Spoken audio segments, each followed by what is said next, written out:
بسم اللہ الرحمن الرحیم۔ السلام علیکم۔ یہ 1975 کی بات ہے۔ میری پیدائش پر سب خوش تھے، سب گفٹ اور پیسے دے رہے تھے میری امی کو۔ میری نانی اماں نے بھی میری امی کو ایک سکہ دیا جو 1939 کا تھا۔ میری امی بولی، یہ اماں نے کیسا کھوٹا سکہ دیا ہے، پرانے زمانے کا، چلو اس کو بھی رکھتی ہوں الماری میں۔ میری نانی اماں مجھ سے بہت زیادہ پیار کرتی کیونکہ میں ان کا اکلوتا ہی نواسہ تھا۔ میں بڑا ہوا تو میری نانی اماں جب بھی آتی مجھے کچن میں لے جاتی اور ہم دونوں بسکٹ بناتے۔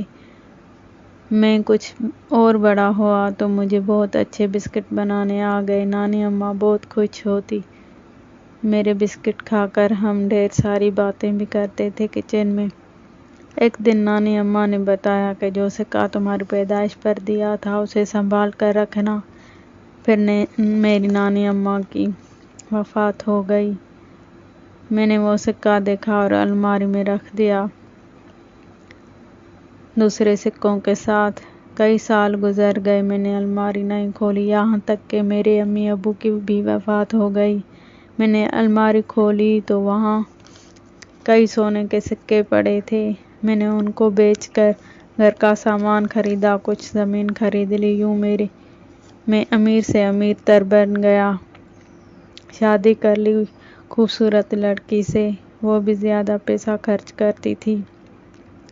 میں جان گیا تھا کہ یہ سونے کے سکے میری نانی اماں کے کھوٹے سکے کا کمال ہے۔ میں جتنا ان سونے کے سکوں کو خرچ کرتا وہ زیادہ بڑھ جاتے۔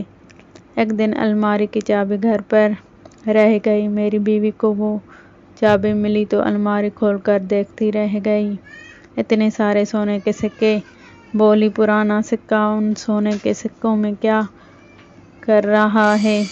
اس نے اٹھا کر سکے کو گھر سے باہر پھینک دیا۔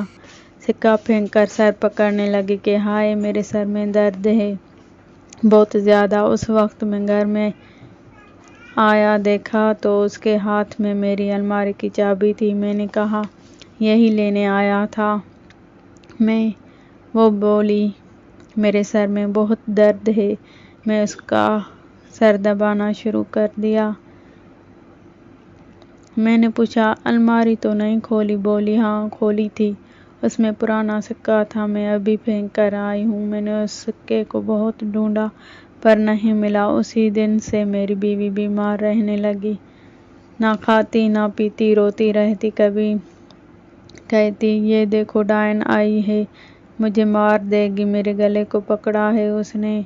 میرے گھر سے بھی رونے کی آوازیں آتی، عجیب عجیب آوازیں۔ ادھر میری بیوی کی چیخیں مجھے سونے نہیں دیتی تھی۔ جو بھی پیسہ تھا اسی پر خرچ کیا۔ کوئی دوا اس کو فرق نہ دیتی، نہ ہی کوئی دعا لگتی اسے۔ ایک رات میں اس کے کمرے میں آیا، دیکھا تو چھری اس کے ہاتھ میں لگ رہی ہے اور ہاتھ میں آنکھ پڑی ہے۔ یوں میری بیوی کی موت ہو گئی۔ میرے پاس 1 روپیہ نہیں بچا تھا۔ میں نے وہ گھر بھی بیچ دیا۔ ان پیسوں سے میں نے بسکٹ بنانا شروع کر دیے۔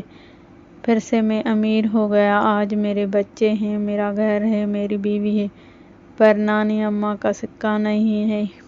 میں سوچتا ہوں کہ کاش وہ سکہ نانی اماں نہ دیتی یا میری بیوی نہ پھینکتی۔ خیر، میری نانی اماں کو اللہ جنت میں اعلیٰ مقام عطا کرے۔ مجھے اس نے بسکٹ بنانا سکھائے، نہیں تو آج میں بھکاری ہوتا۔ میری پاکستان میں بسکٹ کی فیکٹریاں ہیں 2۔ میں ایک کامیاب آدمی ہوں، پر مجھے آج بھی میری بیوی یاد آتی ہے اور میں ڈر سا جاتا ہوں اور مجھے نیند نہیں آتی۔ اس کی چیخیں مجھے سونے نہیں دیتی۔